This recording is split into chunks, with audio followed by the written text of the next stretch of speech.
Today, I had the honor to interview Raun Kaufman. So this is somebody who I wanted to, right when I started a podcast, I was like, I want to interview this man. So let me just take you back how I found him. So when my daughter was diagnosed with autism, of course, you guys heard that episode. And if you've been following me for a while, you know, I felt lost. I felt confused. I didn't know where to turn. And I was told that my daughter would never speak again. And that's when I went to the internet and I started to just research because I'm like, I don't want to accept this as truth because deep down inside me, it just wasn't sitting well. I didn't believe it. And that's when I found Raun Kaufman. So he actually was somebody, and he'll get into his story, so I don't want to give too much, but he actually had autism and is completely healed from autism because of a certain approach that his parents took instead of listening to what some professionals were saying. And you will be baffled what they were saying. Now, this was back in the 70s, so it's different than today, but you are going to fall off your chair when you hear what his parents were told to do. So a little bit more though about Ron, that he actually graduated from an Ivy League university, Brown University, in a degree in biomedical ethics. Another thing that we talk about on this podcast is he is the author of the Autism Breakthrough book, which we talk about this too, but you have to have the audio version. It is so good. And he goes through really great tangible things that you can do with your child with autism. We go into all of that. And he's also the co-creator of Safe to Connect Autism Approach and the ACT, which ACT stands for Autism Crisis Turnaround Protocol. So, I mean, I could go, he's a speaker. He's just an amazing human being, but we get into all of that on this episode. This is a good one. Please share it if somebody you know has a child with autism, maybe feeling like they don't know which way to turn right now, or maybe feeling lost, or maybe just wants to have more information on this topic. This would be a great episode for them. So I hope you enjoy. Welcome to the Obsessed or Not Interested podcast. I am your host, Mindy Wender-Querio, and I'm a small town go-to girl next door who is obsessed with helping others see more for themselves so they can thrive in all areas of life. I love researching all the things like wellness, mindset, relationships, you name it. If I'm obsessed with it, I get hyper-focused on it and I research the crap out of it, and then I share it with you. If those are things that you're also obsessed with, then keep listening and let's become new best friends. All right. Welcome, Raun Kaufman. This is somebody, you guys, Thank you for having me. Yes. Welcome. This is somebody, Raun is somebody who I found years and years ago when I found out my daughter was diagnosed with autism, and I'm all over the internet and I'm Googling and I'm researching and I'm trying to just find things that made sense to me, that clicked to me, and that I believe that would help my daughter. And that's when I stumbled upon your story. So before we even get into it, first of all, welcome. And can you just share a little bit about who you are, your story, and go way back to when you were a kid? Because it's I'm very going to go impactful. way back. Yes. Yeah, no problem. Yeah. So, I mean, I have, on the one hand, professionally, I have 25 plus years of professional experience working with kids and adults on the spectrum, families and schools and therapists and things like that. But I also have a super personal connection to it as well, which is that when I was a little boy, I was diagnosed as so-called severe autism. Basically, so I was non-speaking. I didn't use any language at all, or even attempt to be using language. I was very in my own, at that point, very much in my own world. So I didn't have any kind of eye contact or from other people's points of view. From their point of view, it seemed like I just had no interest in connecting to them. And, it's interesting because this was the kind of thing where, I'm going back to the 70s here, the 1970s. So this was really some dark days of autism going on here. I mean, there's a lot of things that people do now that I wouldn't do, but we're not in the dark ages where people were literally using electric cattle prods to shock these kids, to try to get them to stop their so-called their stims or their behaviors, their repetitive behaviors or whatever. I mean, this was some dark stuff that was happening that I would probably call abuse or torture, although I fully understand that was nobody's intention at the time. They were trying to do good for these kids. But I tell you this because this is the situation my parents were then in so it wasn't just like, oh, he's diagnosed, he's on the spectrum. This was like, your kid has severe childhood autism, what they called at the time, and he's never going to speak. He's never going to even prefer people over objects. He's never going to have any sort of social inclination. He's never going to be able to communicate. By the way, they said, listen, your son has a tested IQ below 30, which of course, is pretty impressive, I think. But my parents were really like, this was like, hey, this is serious business. This is like, they kept saying, actually, my parents we're so sorry. This is such a terrible tragedy. This is so awful. And my parents were pretty awesome, actually, in the sense that even they had no idea what to do yet, right? They're just getting this diagnosis, but they were like, we don't know what to do, but we're sure that we don't want to see our son or his situation or his differences as a tragedy. That we know for sure. Like, we're not saying we know what to do or how to handle this, but like, we do not want to be looking at him. Oh, he's autistic. It's so terrible. Like that. We don't want to look at our son and see terrible. We don't want to see that, right? We don't want to be thinking that way about him. So they were already starting from that very unique place, especially at the time. And so again, my parents were told like all of these things that I not only wasn't doing, but was never going to do. So I was never gonna, all those things I just told you, but also things like never gonna go to regular school, never gonna graduate or go to college, never gonna fall in love or get married, which I have very happily married. So all these things they were just told were not going to be in the cards for me. And at this point, you have to understand, not only am I not talking, I'm spending, 8+ hours a day just like intensely stimming. So I'm like rocking back and forth and moving my fingers in front of my eyes. I'm taking kitchen plates, putting them on their edge, and spinning them like a top while I flap my hands and look at this, right? And again, everyone's saying, oof, this is like, you got to stop this. You got to like get at it. And that's why, and this is why the way we think about our autistic loved ones and autism in general is so important. All these people who are doing these really just kind of unconscionable things to these kids, they weren't thinking we want to hurt these kids. They were thinking, well, since the goal is we've got to stop these behaviors, what do we got to do to stop them? Well, we noticed that if we electric shock the kid, it makes every time he does the behavior, it makes that less appealing. If we tie, this is another thing they did. If we tie his wrists down to the arms of an armchair, then he can't flap his hands. So when you're thinking that way, it leads to these kinds of draconian, kind of inhuman responses to a very human situation. So again, at least I had parents that were not even entertaining going down that kind of road. They did a lot of research. They went to different clinics and they were like, what we do know is definitely not doing that. So No. that was good. Like, even if we just have to hang out with them at home, we'll do that before we do this, Right. And so that's where it sort of started out. And they started with this kind of unique perspective that I just described to you. Then they were like, okay, but now we do want to, kind of help him, reach him in whatever way. We're not sure what the best way that is. And so one of the things they started doing, which was so cool, was they decided to make, in a sense, at first, make me the teacher and them be the student so that they could kind of learn from me of what is the best way to reach me? What do I gravitate toward and away from? What makes me tick? Why am I doing this 1 second, but something else different another second? So they literally just started following me around, taking notes, taking some early video footage. I say early because these were on like, and we're talking about the 70s. There was barely like video. There wasn't really home videoing. So there was like a lot they had to do. They couldn't get great video, but they were trying to get this stuff. The point was they were like studying me because they were interested in like what makes me tick, what's going on with me.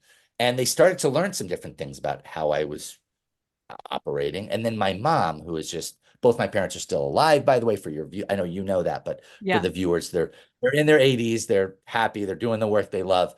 But one of the things my mom did, it was so amazing, was she was, so while they're studying me and making me their teacher, they're also, my mom is connecting with me in a very human way, just trying to mother to son connect with me. And connect with me doesn't mean try to get me to do the stuff she wants. That's what a lot of people think connecting with their kid means. Get them to play the thing with me, right? That's how I connect with them. But what my mom saw was like, I wasn't in a place where I could do that, where that was comfortable for me. So she's trying different things to connect with me. And she ultimately ends up doing the very stims that everyone else is telling her to stop immediately, like get me to stop doing. This is the things they're shocking the kids, get them to not do, right? So everyone, first of all, as soon as she starts doing this, the people that are in the know are like, this is worse than doing nothing. It's better to just do nothing. This is the quote, direct quote, you're gonna reinforce the very behavior you're trying to change. Right. And so she's like, first of all, she's like, reinforce it. He's already doing it 8 hours a day. He's going to do it 8.5 hours a day. Who cares? Right. And then, but the other thing is she's like, hey, have you ever thought about, she's talking to them, right, that if he was watching what I was doing and copying me and thus getting reinforced by what I was doing, he wouldn't be diagnosed with autism, right? So this reasoning doesn't make any sense. So she's trying to connect with me, and she starts doing whatever stim I'm doing, she's stimming with me, right? And this was the first time I ever looked at her, first time I ever smiled at her, and the first time I started including her in my play. I'm kind of letting her in and connecting. And that's what sort of started.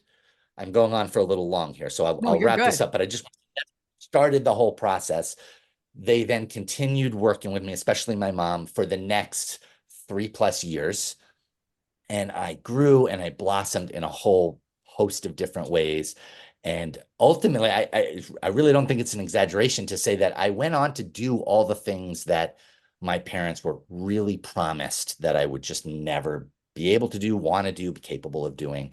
I ended up graduating from Brown University with a degree in biomedical ethics. It was really funny because I remember my dad did this speech once about how like, hey, he was supposed to never speak, and I was going to an Ivy League university, and like, this is, we don't want to we don't want to make these decisions about what our loved ones are capable of in advance. Doesn't mean that's the only way that success looks. I feel very strongly about that. A lot of people are like, I want my kid to go to an Ivy League university like you. And I'm like, that's what I did. It's not the only version of what an amazing life looks like, of course. But anyway, that's what I did. And then ultimately done a lot of different things. I wrote a book called Autism Breakthrough that's done quite well. It's not actually a book about my story. It's a book about how to implement basically different techniques to help our loved ones to grow in different ways, and in a way that's very honoring of the autistic experience. And then I ultimately ended up, teaching and working with people on the spectrum, with families on the spectrum. Like I was saying, I've been doing this for a long time. I travel around the world and do a lot of different workshops. I do a lot of interviews, with the media and with awesome people like you. And I was going to say one other thing, which is just that a wonderful life can look many different ways. I don't think you have to go to college to have a wonderful life. I don't think you have to get married to have a wonderful life. But I have done all of those things. And I'm really like, I feel very grateful for my life. So Mhm. that's just one way it can look. And I just think it points to this idea that like, uh, we don't want to listen to someone who's not in love with our kid making predictions about what the next 20 years is going to look like, or 30 years or whatever. We just want to, 100%. we want to give our loved one a chance in that sense. And then whatever doesn't, they can have many different kinds of lives, right? They can have a life. I could have had a life where I never actually spoke verbally, and maybe I was just typing out my words. That could be a wonderful life too, especially nowadays in a way that it could have never have been in the 70s and 80s. There's so much more opportunity there. But at least for me, this is what my experience was like. Right. And I love that you say that, because we just want to, as parents, give the opportunity to live out the life that they are meant to live. Like my daughter, Lily, I just want to give her every opportunity that if she wants to get married, she can. If she doesn't, that's great too. I don't care, as long as I'm giving her, she's the one choosing, not a doctor that sat in the room with her for 3 minutes. That's what I That's love that you the said. point. Something else I wanted to mention about what you said is that your mom was just intuitively listening to herself, what felt right, because all the other things just felt really wrong. obviously, electric shock definitely seems wrong. But I'm going to say Yeah. when I was in the doctor's office, so this was 10 years ago, everything that I was being told 10 years ago, that isn't even that long ago, was not sitting well with me. Like What kind when, of things were you told? yes, okay, so this is what I was going to say. Like when she would stim, like even with my son Hudson, he'll do a stim, like you're saying, moving your fingers fast in front of your face and or like hand flapping or whatever that thing is that your child does. What I was being told in my personal experience is to quiet hands, tell them to stop doing that behavior. And it didn't sit Yes. well with me. So that was just 10 years, less than 10 years ago, because I had tried some other therapies I won't name the name of, but they were like quiet hands, telling them not to do that. She has to sit in a desk. We have to check all these boxes to do these things. And I just was sitting outside the window of that therapy and it just didn't sit well with me, kind of like your story you're saying with your mom. So I decided to do something myself. And the thing that felt the most natural is exactly what you just said. When I sat with Lily and I just sat next to her and I was like imitating what she was doing. What was the thing she used to do? Oh, you know what? She used to blow bubbles, What? but then she would tilt her head to the side. And what I realized when I started doing that same thing as her, I started tilting my head to the side and doing that. I noticed that the light from the window would shine and there was like a rainbow. So why I was like, I'm not going to get her to stop doing this. This is freaking awesome. I want to keep doing this with her. So Yes, that was yes, like the yes. first moment though I remember having with Lily where I was just that mom in that mom mode. So for the listeners, if you just found out or you're in the journey and you're just research mode and like trying to figure things out, that was the first moment when I did the things like we're going to talk about today and like you just discussed a little bit, touched on a little bit, where I felt connected with her. Yeah. And that's a And gift. absolutely. It's so great that you like, kind of were open enough to do that. Because here's the thing, with all these parents that I work with, what happens is for many parents, not all parents, but for many parents, as soon as they get the diagnosis and everything gets very serious, they're encouraged at every turn, and not from a malicious place, but they're encouraged at every turn to stamp out that natural instinct, the natural motherly or fatherly instinct. They're encouraged that's not what's appropriate here. We got a problem and we got to fix it, or at least make it not as bad or whatever. And so all of a sudden, all everyone's kind of instructed, turn off whatever. Oh, this doesn't feel right. He's being forced to sit in a chair. Listen, you want him to learn or you don't want him to learn. He's got to sit in the chair. This is what school is. He's going to have to do it in school, right? So they're oh, okay, all right, I'm wrong. I guess he does have to sit in the chair. I completely understand why a parent would do that. I'm not faulting the parent for that. I get it. You're like in kind of crisis mode. If someone's telling you you're in this is what you got to do, or it's going to be hellacious, you do it, right? But Mm-hmm. yes, if you can break free of that the way that you did, that's yes, so awesome. And I have to say, just one other thing. I was just working with someone, a little guy named Wendell. He was 5.5, and he was when I actually flew. This is part of the work I do. Kate C. Wild, who's my colleague, we teach a lot of online and in-person courses together, but we also do some individual work with families, and I do a bunch of that. And one of the things I do is fly out to families' houses and work with them directly. So I did that with this particular family. So I met this guy in person, this little cute guy, and he was 5.5. So the first thing I see is I watch some therapy sessions with him of the therapy he's already getting. The therapists are coming to his house, which is pretty awesome. And it is like, even for me, I've been doing this a long time.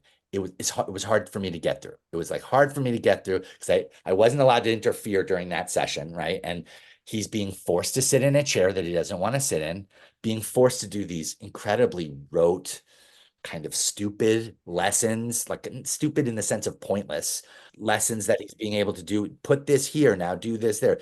And he's screaming, just uninterruptedly screaming the entire time.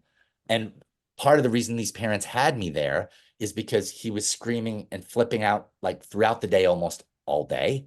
And I witnessed this. This is what was happening. Also, he wasn't just screaming and crying, but he was routinely like 30 times a day bashing his head on the wall really hard, right? So it was a Mhm. little scary for the parents, understandably.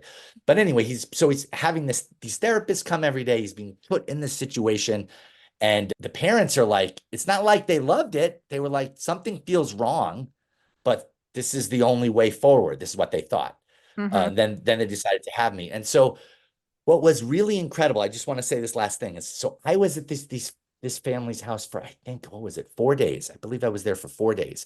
And just in 4 days, and I didn't promise them, I think it's just going to be 4 days. The real work is what you're going to do after I leave. But even just in those 4 days, it was transformative. He, his crying completely changed. He stopped banging his head. When I first came, he was barely eating. He was eating 3 teaspoonfuls of this pureed food in the blender a couple of times a day. So he's kind of pretty malnourished in that sense. And the parents were worried about that. He was flipping out all day. And so he changed a lot just in the time I was there. And then within another week of after I left, he was eating normally. I still only wanted and he was not screaming at all, not banging his head at all. They canceled those therapists. He wasn't continuously being subjected to that. And I just talked to his mom like a little while ago, and she kind of rolls her eyes at me. She goes, she has 2 other kids. She goes, he's my best behaved kid now. And the other 2 kids are neurotypical, right? And so this shows Oh, we're subjecting a lot of these kids in an attempt to help them in really subjecting them to a lot of traumatic experiences. And oh. nobody's doing it on purpose, but it's pretty harsh. Yeah, yeah, that's so true. And I always think about that with Lily because I mean, our whole family, we have all boys, and then Lily's the only girl, and she's the one on the spectrum. But I'm just like, is she the best behaved and the sweetest little angel because I took the Ron Kaufman's approach to helping her, and I didn't.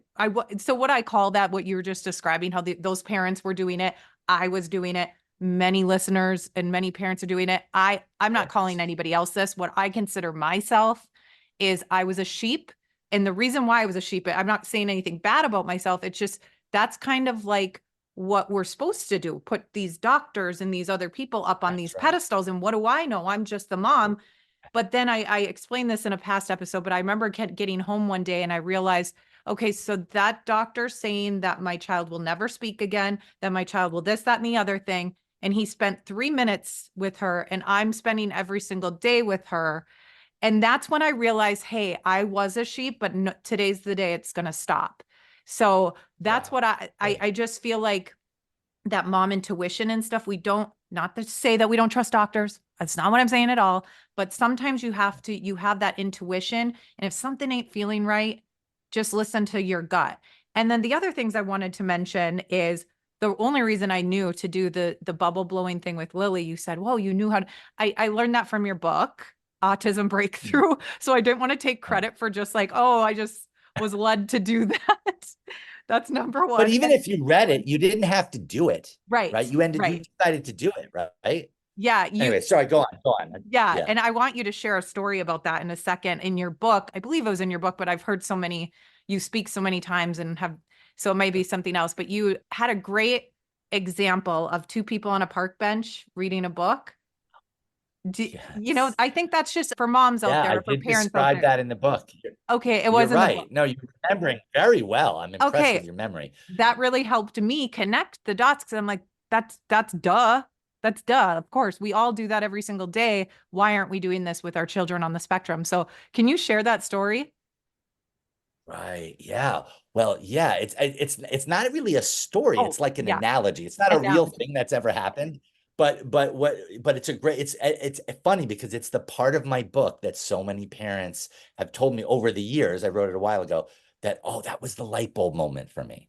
Because it was if I just say, hey, listen, because one of I call it synchronizing. Hey, listen, synchronize with what your loved one is doing when they're stimming and they're not with you, like with you kind of mentally and emotionally, instead of trying to pull them, redirect them, whatever, synchronize with them. I can say that till I'm blue in the face. And someone might follow me if they trust me, I guess, but that's still, there's no buy-in there. Like, I'm telling them it's going to help. Will it help? This helps because it gives people an understanding of why would this be helpful. So here, you want me to tell it? Yes. I'll tell it. Okay. So basically, you want to just imagine that you're okay. So you're exhausted, you're tired, you've had like a really intense couple of weeks, and you just need to like decompress a little. You feel like completely overwhelmed. So you get your family kind of taken care of for the day. It's a Saturday. Let's say if you're married, your spouse is taking care of things. So you get to just be by yourself, decompress a bit, right? I think a lot of us feel like we need some decompression time, especially the last few years. And so maybe you feel this way. So, and let's say you really like reading, and let's say this might not be your thing in real life, but let's say you're really into like sci-fi books, right? I like sci-fi books. So let's say you're really into that. And so and you really just want to decompress, and so you get one of your favorite books, like a book you read a while ago, but you've always wanted to come back to. You get that book and you go to a nearby park, right? And it's a nice day out, it's sunny, there's a gentle breeze. You sit on the park bench and you open the book and you start reading, and you find that like the first hour goes by, and hey, you're not really feeling stressful. You've kind of like tuned all that stuff out. You're deeply into the book and feeling pretty good. And then I come over to you and I'm like, hey, what's up? How you doing? Hey, listen, I see you're reading. That's pretty cool. Listen, there is a great movie. I love movies. I hope you love movies too, but it's a great movie playing at the cinema just down the street, and it's playing in about, I don't know, about an hour or so. So tell you what, it's gonna take a little while to get there. There's some traffic. Why don't we put the book away? My treat, I'll buy the movie. We go watch a movie together. And you're reading your book, you're like, you've just gotten into it, started to get into a comfortable place. And now you have this guy, right? And you look up at my egg-shaped head and you're like, listen, I I've had a really like rough couple of weeks. I just kind of want to be by myself. I kind of want to read this. And I, I'm not even that into movies, actually, to tell you the truth. So you're feel free to go, but I'm gonna stay here and just do this. And I'm like, this is weird. I wonder what your problem is. Like, why aren't you listening to me? Oh, you know what? Maybe I just need to get your attention more. So now I walk over to the front of you and I push your book aside. I'm like, hey, hi, eye contact right over here. Listen, I know you're into your book. You can do the book later, I promise. Okay. But this movie it's really, I've been waiting for this for a while. Let's go watch the movie. It'd be good for you. Do something social. We'll go see a movie. We'll do the book later. Okay. Now you're getting a bit PO'd and you stand up and you're like, sir, seriously, I need you to back off. I don't want to go to the movies. I feel like I've explained this to you. I just want to read my book. Okay. I just want to read my book. And then it occurs to me what the problem is. I'm so dumb. I should have realized this earlier. The problem is the book. It's obviously so distracting to you. Obviously, if the book is anywhere near you, you're not going to come to the movies with me. But I just need to get the book out of your hands. Then I'm sure you'll come to the movie with me. So I reach and I grab the book out of your hand, and you reach to get it back, and I'm like, up, up, and I'm like, let's say, holding the book up like that. You will get the book back after we go to the movies, okay? So let's do the movies first, right? Now, I don't think there's nobody that's watching this that's like, oh, well, that might work, that could work. That's never gonna work, right? That's No. pretty obvious. It's not like rocket science. Nobody thinks that's a good idea, right? I'm going to keep this short and sweet because I want to get back to the episode just as bad as you. But I have to tell you that the journal that I'm always talking to you guys about and talking about on this podcast, the Hyper Focus Journal, is 30% off right now. We are having a spring sale, so I needed to just jump on real quick, interrupt this episode because I don't want you to miss it because I love you and we're friends. So it's 30% off only for 2 weeks. So head over to hyperfocusmentor.com and use the code hyper30 to get 30% off. Again, that's hyper30, and you're going to get 30% off your Hyper Focus Journal for the next 2 weeks. And if I were you, I would get a couple because it's a 90-day journal reminder. So they're on sale. Stock up. That's what I would do. And you're welcome. Okay. Now back to the episode. But what's important to understand is that it's not that the guy who's coming up to you, I'm not trying to do something mean to you. I'm not trying to hurt you. I'm not trying to make your life worse. I'm not trying to stress you out. I'm really just trying to get you to do something cool with me that I think is going to be fun for you even. But it doesn't matter all that stuff that I want. You're not psychic. You can't read all my thoughts. all you know is what I'm actually doing. And what I'm doing is I'm like stamping out what you want and what you love and what you need to do to feel regulated and comfortable and not in that heightened fight or flight state. I'm taking that, I'm stepping on it, I'm trying to get you to stop doing it, and then I'm trying to drag you my way. And so that's just never going to work, right? Nobody thinks it's going to work, but yet we apply it to autistic people. It's so weird. And then I'll just give you one other piece of this analogy that I describe in my Autism Breakthrough book, which is just this, which is you could do this another way, right? You could be reading your book. I could come up to you. I could not say anything to you. I could have my own book. And I sit down next to you and I'm just reading next to you. I'm not sitting like close to you. I'm sitting on the other side of the bench, but I'm just reading. And that goes on for an hour. Nothing happens. You read, I read, that's it. But then eventually, you do notice there's a guy reading next to you. You glance over. Oh, this is crazy. This guy next to you isn't just reading, that's fine, but he's reading the same book you're reading. This is like your favorite sci-fi book. He's reading it. What are the odds of this? This is crazy. So you try not to say anything, but it's like killing you to not say anything because you can't believe how connected this is. So you tap me on the shoulder. You're like, sir, I'm so sorry to bother you, but I just noticed the book you're reading. This is the book I'm reading. And I look at, oh yeah, I did notice that. And then, as I'm looking at you, I'm like, look, it's so weird you're reading that because this is like my favorite sci-fi book. And you look at me and you're like, shut up. It's my favorite sci-fi book. And I'm, oh my God, did you read the other two books that this author wrote? It's incredible. And yes, I did read those books. And then we start talking about all that and talking about the world building and the book and getting into that. Anyway, that's all that happens that day. Then we go our separate ways. Then the next Saturday comes, I sit down again, we read a little, maybe this time we kind of know each other a little bit.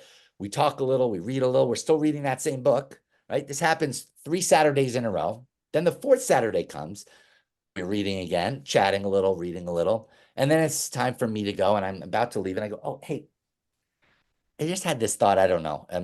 But just tell me what you think. Next Friday, the movie version of the book is coming out. So I just thought, I'm going to go see it. But if you want to come with me, that would be great. So you can see there, you could see why then you might say yes in that situation, right? Yeah. I've gone your way. I haven't stamped out what you need to do to regulate and feel comfortable. But more than that, I've shown that I love what you love. I value what you value. I'm interested in what you're interested in.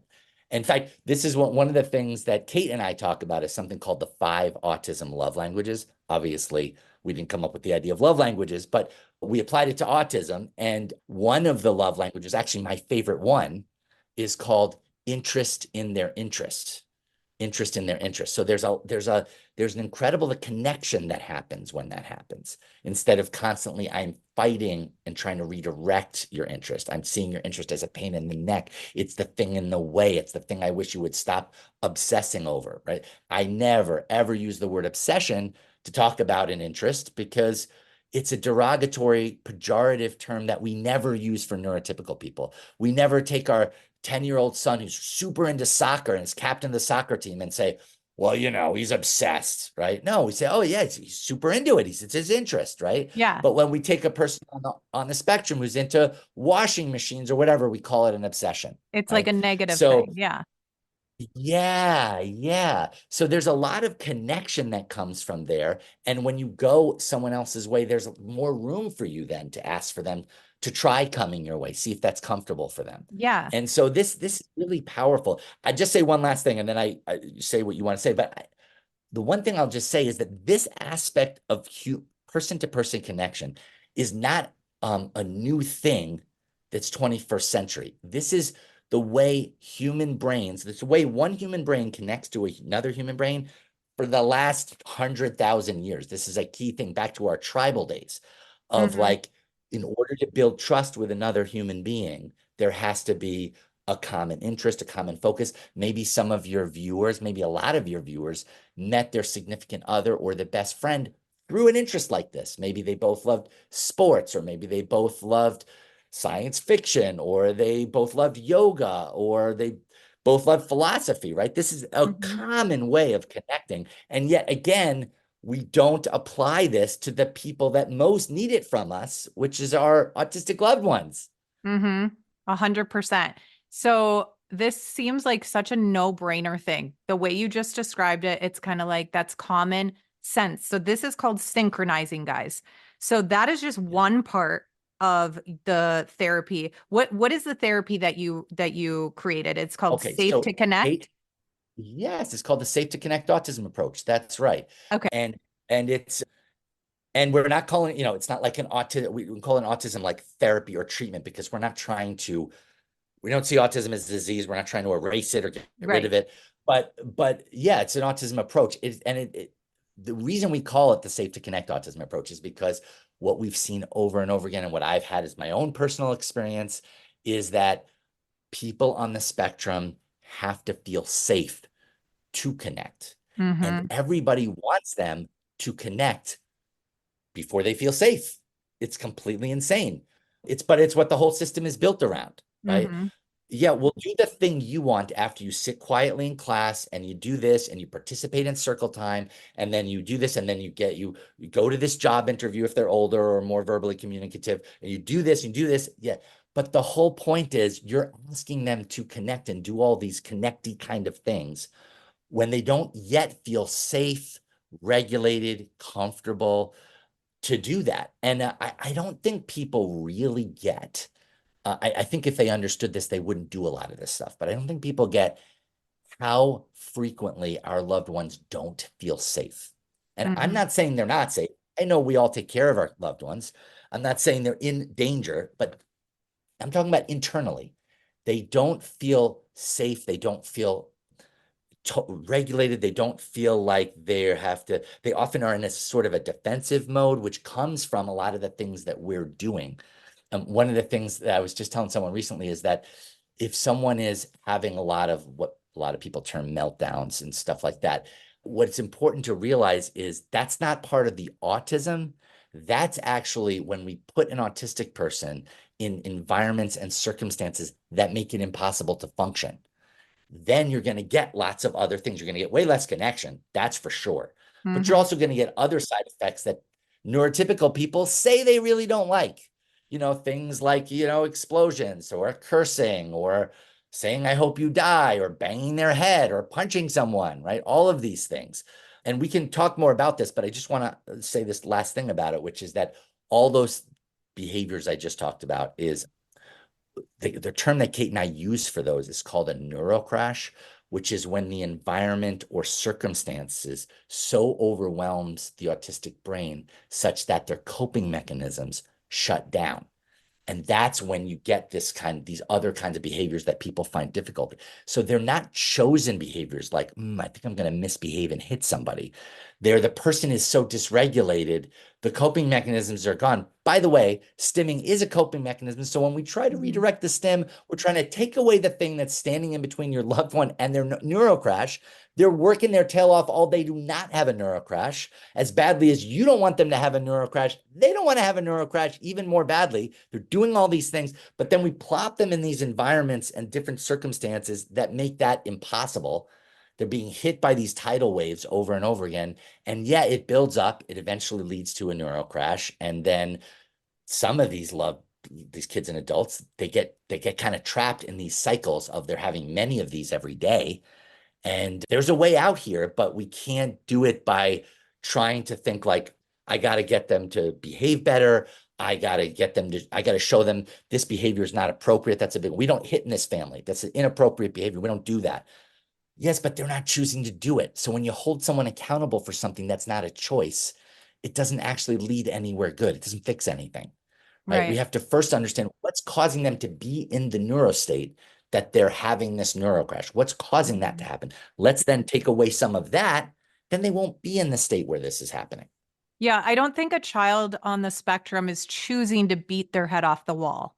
That is something, Exactly. like that's just not something, or like when Hudson, my 8-year-old, will get to this point, probably leading up all day long, and gets to this point and he flails himself on the ground, screaming, crying, and takes him forever to get back to center. I don't think he's choosing to do that. You know what I mean? It's just So what is the thing that you and Kate came up with to help children when they get into these states? Oh, yeah. So That yeah. Yeah, that's something we sort of shortened to just call the ACT protocol, but ACT is actually an acronym. It stands for Autism Crisis Turnaround. And Okay, the can you tell us crisis in about that that? acronym, sure, sure. Yeah. I just want to highlight that the word crisis there is not referencing autism. It's Yeah. referencing the situation where the person on the spectrum is in a crisis because they're so overwhelmed and different things like that. So yeah, this is another thing that Kate and I have been doing extensively with lots of families. We actually, I'll just throw this out. We have a course called the Act Live Rescue course that's online that's coming up March 22nd and 23rd, just to let you know. And we offer that at different points throughout the year. And so the thing about this is first we need a sense of understanding because oftentimes we're blaming the wrong thing. Like I said, we're either blaming the child or adult because they don't understand that this is inappropriate, supposedly, right? Or we blame the autism and we say, no, no, no, it's not the child or adult's fault, but this is just part of autism. Yes, someone on the spectrum, you're going to have a lot of these meltdowns. It's just kind of how it is.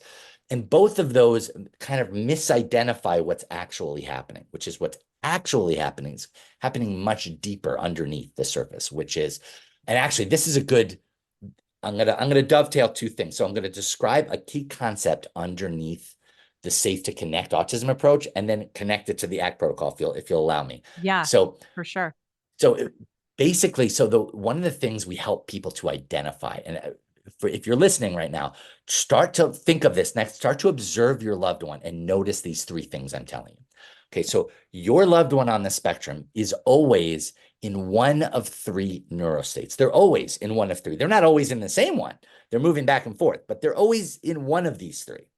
Okay, and the first one is dysregulated, which I'll dive deeper into in a minute. Dysregulated is when they're at or near a neuro crash, right? Their system is totally dysregulated. They're not feeling safe. They're feeling very agitated. They're either right about to have a neuro crash or they're pretty much having a neuro crash. And then they're having all the things that come out of it. Okay, so that's dysregulated. People are generally at least pretty good at recognizing that because it's pretty obvious. They don't always respond to it in the most useful way, but at least people can see it. Then there's a state called regulated, right? Obviously, the opposite of dysregulated is regulated. And that's when your loved one is feeling calm, relaxed, regulated. It doesn't mean they're immediately going to want to do everything you ask, right? They're still human beings with their own thoughts, opinions, desires, preferences, right? But it means they're feeling relaxed. They can connect with you in whatever way they're able to at that moment. And that's when actually that if you're going to try to teach or help your loved one grow in a certain way or learn a new skill, that's actually the only time when that really should be happening. Everybody's trying to do it at a lot of other times. That's really the time for that. But it's also not only for teaching, it could just be for cuddling or hanging out or having a nice conversation or whatever, right? Chasing each other, playing a chase game, could be any of that. So that's that piece. The third one, though, is the one that it's like the least understood, which is so there's dysregulated, regulated, and then regulating, ing, right? And that is the part most autistic people are spending a large block of their time regulating, and then they're being treated as if they're in a regulated state. They're not, right? So they're not dysregulated. They're not having a neuro crash, right? They're busy regulating. They're actually trying not to be dysregulated. They're trying to be regulated, right? So that's when they're doing things like stimming, right? Mhm. And that you're going to see more sort of they're getting into their thing. It might be more repetitive. You're going to tend to have lower eye contact than you would, let's say, in a regulated state. I'm not one of these people that thinks, you must push eye contact, but it's a really good barometer of like you can at least tell if it goes up or goes down, something's going on, right? So anyway, that regulated thing, they're trying to regulate. They're not totally regulated because if they were totally regulated, they wouldn't need to be doing this thing to regulate, right? Yeah, And that's, by the way, when they're regulating, that's the time to synchronize. That's the time to synchronize when they're regulating. right. When they're regulated, you could play, interact, teach, do different things. And when they're dysregulated, that comes back to the ACT protocol. The whole ACT protocol is just focused on the dysregulated part, whereas the Safe to Connect focuses on all three. Okay, so just to tell you this about the ACT protocol. So there's neuro crashes are the product of a global buildup. They're not caused by one thing. You might think, oh, but every time his little brother, her little sister cries, that's when she has a neuro crash. And that may be true, right? Every time a loud fire engine goes by, they have a neuro crash. That may be true. But that's true because that's the straw that breaks the camel's back that day. If they weren't an inch away from a neuro crash, they would still not like that. They'd still find the sister crying annoying. I get that. They don't like it. It's unpleasant, right? But they could find it unpleasant and leave the room or frown or complain about it. They wouldn't necessarily have an explosive neuro crash, right? Explosive neuro crash is from the global buildup that happens.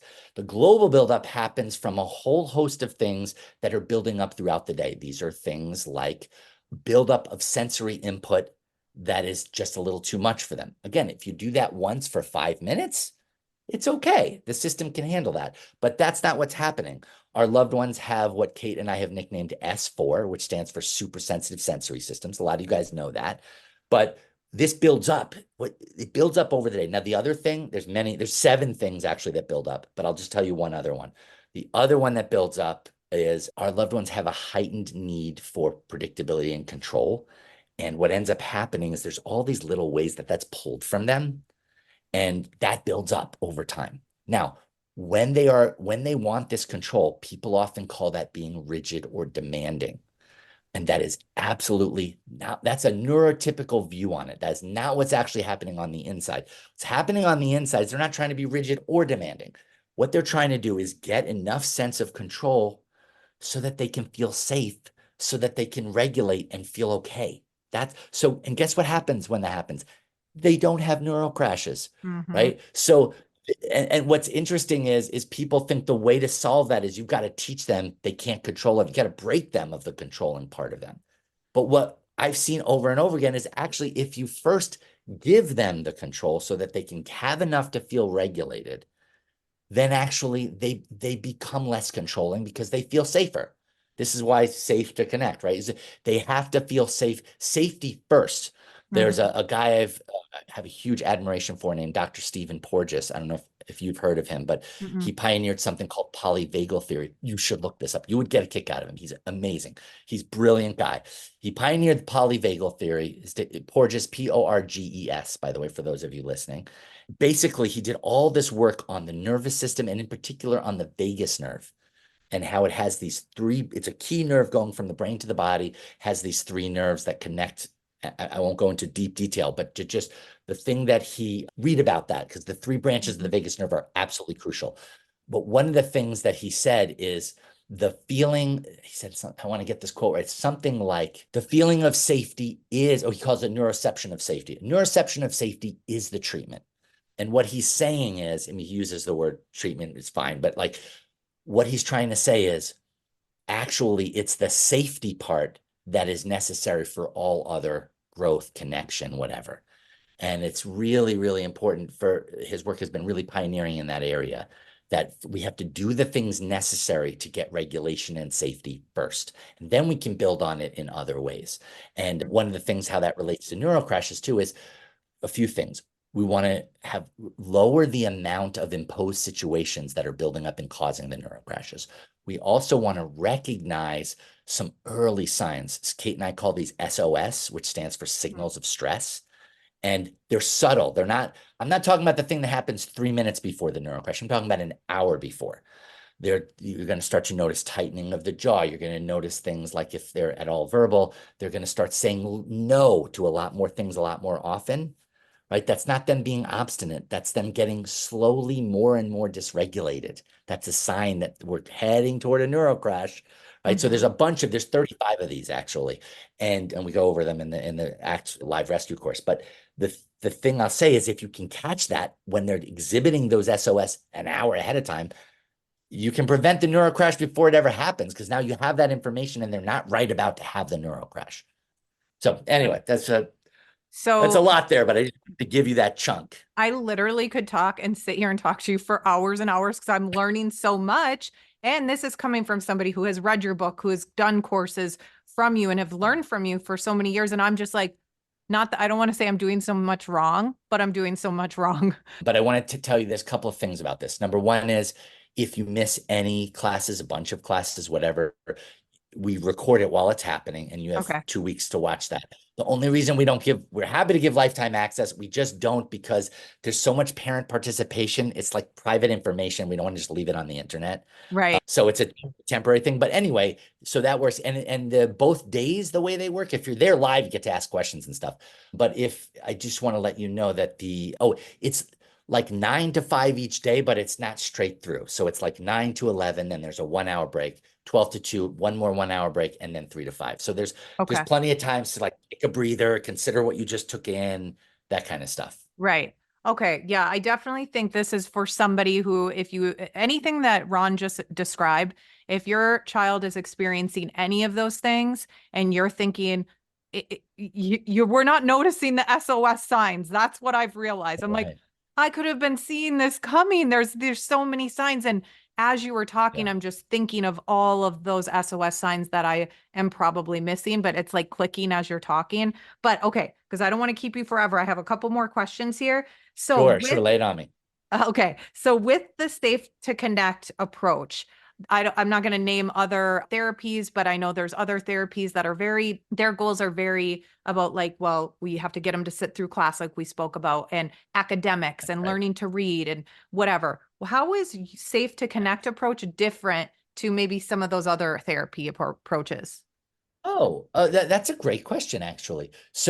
Okay, so the whole idea with Safe to Connect and including the ACT protocol is sort of a part of that, right? The Safe to Connect Right. is the whole umbrella. And by the way, I'll just tell you one other last thing. It also encompasses this really cool thing called taxi driver decisional assistance, which is just for those who are highly speaking, highly verbal, highly vocal. And it's a way to help to discuss things with them when they make suggestions that sound concerning. I worked with a guy who actually, he was in his early 20s and he's a 300-pound, huge guy on the spectrum. And he said, I'm going to go beat up some cops. And he had lots of reasons for that and whatever. Anyway, it freaked the heck out of everyone because he could really do it and really get himself hurt, killed, put in jail, lots of things. And so I did this taxi driver decisional assistance thing with him where I was the taxi driver and he's the passenger. So that basically I'm just trying to drive him where he wants to go, but it's my job to tell him where the potholes are on the road. So there's no push pull. Anyway, it really turns this kind of thing around. So Genius. the reason I bring all that up is because the way that Safe to Connect overall is different is a few different things. So it comes from the autistic experience instead of coming from neurotypical desires. Now, it's not bad for neurotypical people to have desires. I'm not faulting anybody. For a parent to have desires, dreams, cares for their loved one, even for a teacher, an educator, therapist to have things, fair enough. But if you're coming from that as the way you're starting to help the person, it's, in my view, counterproductive and can even be very stressful and even traumatizing. And so it's coming from first the autistic experience, the autistic nervous system. What's that experience like, and how can we make that comfortable? It comes from the idea of that we want safety first, not learning first, skill first, participating first, list compliant. Oh my gosh. One thing I will tell you we never focus on is compliance. And it's not because we don't want a person who can cooperate, but it's because the focus on compliance distorts things. It ends up involving ultimately coercion or a lesser version of coercion, which is like bribery. Do this to get the candy, do this to even get to, you'll get to stim for 5 minutes. I've seen this, man. You'll get to stim for 5 minutes. You first do my thing. So, hey, I'll let you Oh my regulate yourself gosh. and not have a neuro crash if you first follow my orders, right? Yeah, So this is right. You can see how that sounds, right? that's So crazy. the thing about yeah, right. So it focuses on the child or adult's experiences first, their regulation first. It also involves speaking their love language rather than focusing on they have to conform to our love language. And what the thing is, it's safe to connect because when we do things and it is safe to connect for them, in many, many, many cases, they're then able to connect. Again, that doesn't mean they look a certain picture cookie cutter way, but they're able to then often, because then they feel safe, they can come out more, try different things, even things that feel a little tricky, a little unsure. They can still do that because we've made that safe for them. And then, so it's not, I also don't want to say it doesn't, safe to connect doesn't mean we're just never teaching anything. Just be where they are. Don't try and get them to grow in any way, right? It's saying that one has to come before the other. It has to be very autism informed, even I would say even trauma informed, because well, one of the things Dr. Porges says is that there's a lot of overlap between autism and PTSD. Mm. And I think that's another thing people don't quite realize when you're trying to take someone who has a PTSD type situation and you're trying to drag them forward, even if you get them to comply, it's like at what cost? So, yeah. Yeah. And also now that you just described those three states, will the child, I guess, as you're going through safe to connect approach and you're working with your child, do you find that most kids become in that regulated zone more often? That is a fabulous question. I love that question. Yes, that is the logical question to ask. And yes, that's the whole thing, right? So, yes, if you the whole key to these things, and I didn't say this before, so I'm very glad you brought this up. It's not just like, hey, I'm going to observe what neurostate they're in. Oh, they're in the regulating state. Cool, that's good to know. The whole idea is I'm completely catering how I'm being with this person, child or adult, completely catering based on which state they're in at that moment, which is going to switch throughout the day. So to answer your question, if I do that, if you do that part, which is a key part of Safe to Connect, which is catering to these three neurostates, if I do that, then what happens is, yes, in almost every case that Kate and I have experienced, what will happen is the regulated state starts to take up more of the day, Mm-hmm. and the regulating state and the dysregulating state start to take up smaller bits of the day. I'm not saying they disappear completely, although sometimes that can happen, but oftentimes it'll just be those two shrink, the regulated piece gets strong, gets longer. So Yeah. yeah, and actually we even have a name for that piece, which is something called social attention span. Okay. I've heard some people say that autistic people, they have low attention span. I'm like, are you crazy? Autistic people have the longest attention span of anybody on earth, right? For the things they're into, right? Yeah. Social attention span is the amount of time a person on the spectrum can comfortably interact with another human being in a back and forth way, right? And so as the regulated period extends, so does social attention span. Right. Mm. And by the way, I'll just say one other thing that I hear that's a myth a lot is, oh, autistic people have mind blindness. And I think this is hilarious because I feel like autistic people have anti-mind blindness, which more than neurotypical people, they're not disconnected from the emotions of other people. They're hyper connected. They're Yes. because they're really they have a very heightened sense of is this person who's around me, are they agitated? Are they not agitated? Are they welcoming? Are they not welcoming? And that's actually another part of the ACT protocol, which is it's really important to regulate your own emotional agitation when you're in the presence of your loved one, especially if they're dysregulated, because your agitation, your emotional agitation is going to ratchet up theirs. I understand why you might be emotionally agitated. So I'm not criticizing someone for that. But what Kate and I try to help people do is we have some techniques for this, but like lower their level of emotional agitation, even if their loved one is agitated. And that allows their loved one to feel safe enough so that their agitation levels are lower. So this is again, I say this is, I can I can trick a neurotypical person. I can say, oh yeah, I'm having a great day, even if I'm having a terrible day, and I Mm-hmm. can trick somebody. But I can't do that with somebody on the spectrum, not for 1 second. They see right Nope. through me. They know what's really going on. Yeah. It's so, so true. So my friends that are just basically part of our family, Lily just can read a room. It's not that she doesn't hate anybody. Like I said, she's an angel, but she will just go up to somebody out of the blue and just start loving on them and hugging them. And it's because we always says she can feel somebody's energy, or if somebody's uncomfortable around her, she's Right. not interested in Right. that person. She's like, no, you're not comfortable with me. That's fine. And if somebody is comfortable and happy and genuine and authentically showing up, she's all about that person. You just cannot fake it to the so much so Exactly. that if I'm in the other room as Lily and I'm not happy and I'm working on my phone and something's not working out, she'll come into the other room and get in front of my phone and say, put your phone in the pocket. And then she'll say, Mom's happy, because she wants me to say, yeah, I'm happy. That's that's the Wow. level we're talking about when we're talking Yeah. about a Wow. child on the That's spectrum. very perceptive. That's amazing. Yeah. Yeah, that's So, incredible. I mean, I could definitely vouch for that. But I mean, everything that you shared, Ron, I mean, mind blowing. I've learned so much from you throughout the years and now today, learning so much more.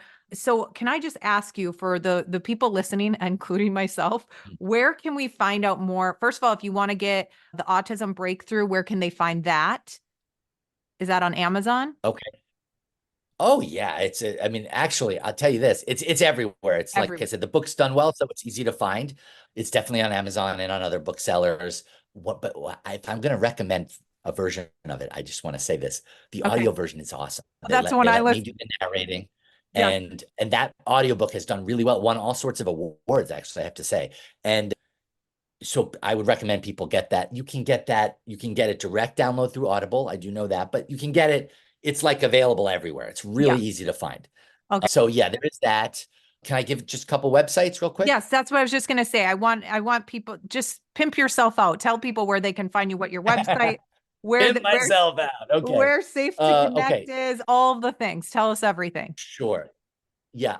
I'll just do two here, just because they're two sort of different directions that people can look in here. Okay. If you go to autismcrisisturnaround.com, no dashes, no nothing, just autismcrisisturnaround.com, then that will take you to the main ACT website. There's actually a lot of good information there. You can also certainly register for the course there.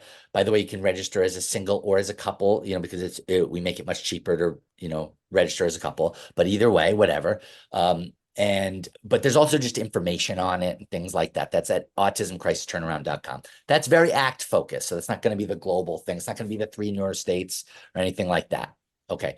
Then secondly, go to RaunKKaufman.com. If Okay. Raun, it's not Raun Kaufman, by the way. If you to find the website, it's Raun K. Kaufman. So that's my first name spelled weird. So it's RAUNK and then another K for KAUFMAN.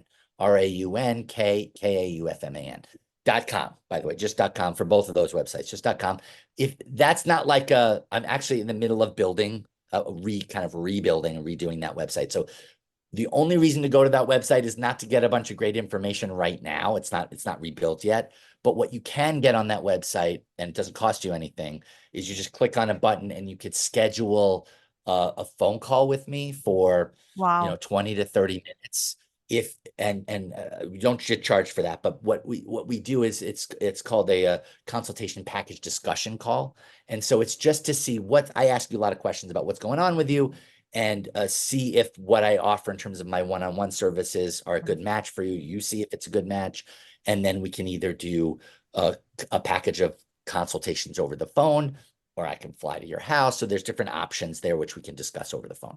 So Okay, I would cool. just say stick to those two for now. Okay, and I'll definitely put all of the things that we talked about will be in the show notes, so you Right. guys can just go there to click. So it's easy, but just so you know. And then do you have an Instagram or a Facebook they could follow you at? Oh, of course. Actually, Facebook in particular, because what I do on Facebook, and I got a big crowd there, is every Wednesday at 3 p.m. Eastern US time, I have a Facebook Live. It's a different subject every single time, but I also take real-time questions that you can type in. You do have to be there for it live. I record it, so I also post it. I have the last 3 years of the recordings posted on my page. So you can also scroll through and get any subject you can imagine that could be talked about. I'm covering that in those. So if you miss it, it's fine. But if you get there live, you can also type in questions and I answer them in real time. And I have one coming up tomorrow, and I do almost every Wednesday.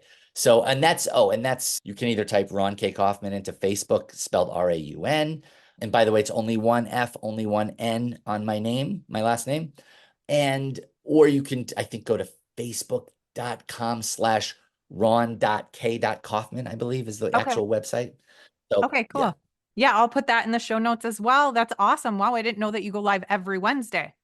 That's yeah, awesome. Okay, yeah. cool. Well, thank you so much. Everything you said. First of all, I am so grateful that you took the time to get on this interview. I've learned so much from you since day one. I mean, being a mom with a child on the spectrum and in that time where you feel so lost, alone, I'm getting told my kid will never speak, and then running across YouTube videos where I found out that you were, this child who was, told all of these things and more.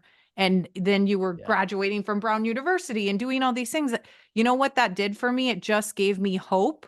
And that was that starting point to where I just continued to learn from all the things that you have basically dedicated your life to serve other people to teach. So I'm grateful from the bottom of my heart. Thank you so much. Yeah, this was just such a great You're interview. so So thank welcome. Thank you for those very kind words. I'm so glad it was so meaningful and helpful to you. That's beautiful. Yeah, and it's going to serve so many people. So thank you. You're very welcome. Thanks for having me on today. I appreciate it. Seriously, thank you so much for listening to this episode of Obsessed or Not Interested podcast. I love connecting with you on social media. So if you guys want, please shoot me a DM at either our podcast Instagram, which is at Obsessed or Not Interested, or even my personal Instagram, which is at Mindy Wender. I check them both, so either is fine. Oh, and truly, if this has helped you even 1%, if you could do me a huge solid and leave me a rating and review, that would mean the world to me. When you guys do that, here's why I really love it. It's because it helps the podcast be able to reach more women who want and need this. So truly, that is like the best compliment you could ever give me, is just leaving ratings and reviews for this podcast. Anything that I talked about in today's episode, any links or resources, you will find that in the show notes. Thank you for listening to today. Can't wait to chat more in the DMs, and don't forget to tune in next Tuesday.